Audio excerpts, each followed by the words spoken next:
Hi guys, kumuha nga pala ako ng konting talong dito sa talungan namin. Ito siya. Yan.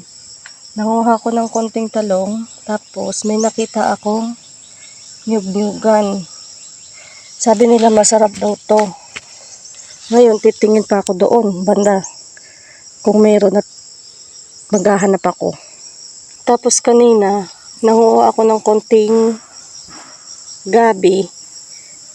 Papatuyuin ko kasi sarap na sarap ako doon sa luto na pinatuyo sa gata na may sahog na tuyo.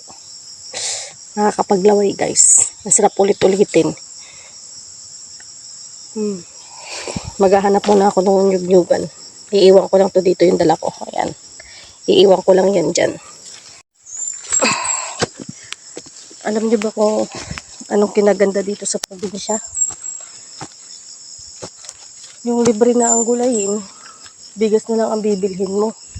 Buhay ka na. Tapos dito sa probinsya ng asawa ko,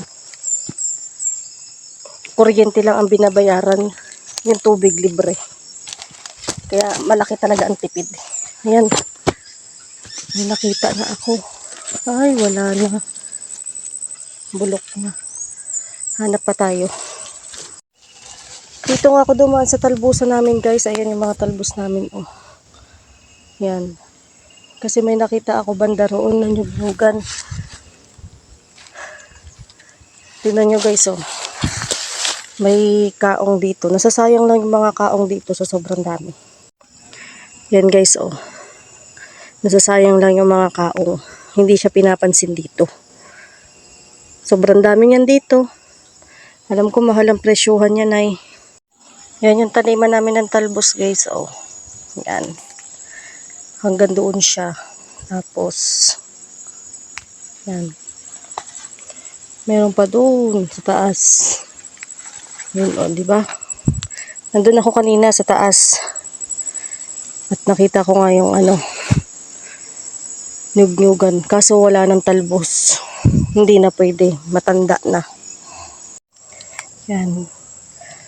Yan pala yung lupa na nakatoka sa aming mag-asawa. Pero sa ngayon, yung mga biyanan ko pala ang nag-aano nito. Natulong pa lang kami. Yung lupa na yan hanggang doon pa sa kabila. Liliban ka pa. So dito ako pupunta guys. At may mga nakita akong nyug-nyugan.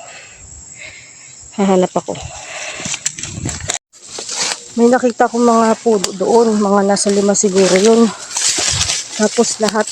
Wala man lang katalbos-talbos. Siguro hindi pa tagtalbos ngayon. Comment nga kayo guys kung kailan ang tagtalbos na para makapag-ready ako. Sabi nga nila mahal daw nga yung sa marketplace eh. Kasi sobrang sarap daw ng talbos nun. Wala pa dito.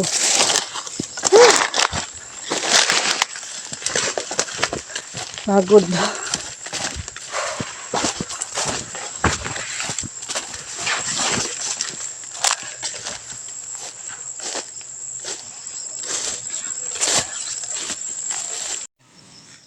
May nakuha ko dito konti guys. Ito. Papaluto ko to sa asawa ko kasi siya yung siya yung magaling magluto. Ito. Kasi ako, hindi pa ako maalam magluto nito ay magpapaturo naman ako. Yan. Ito na.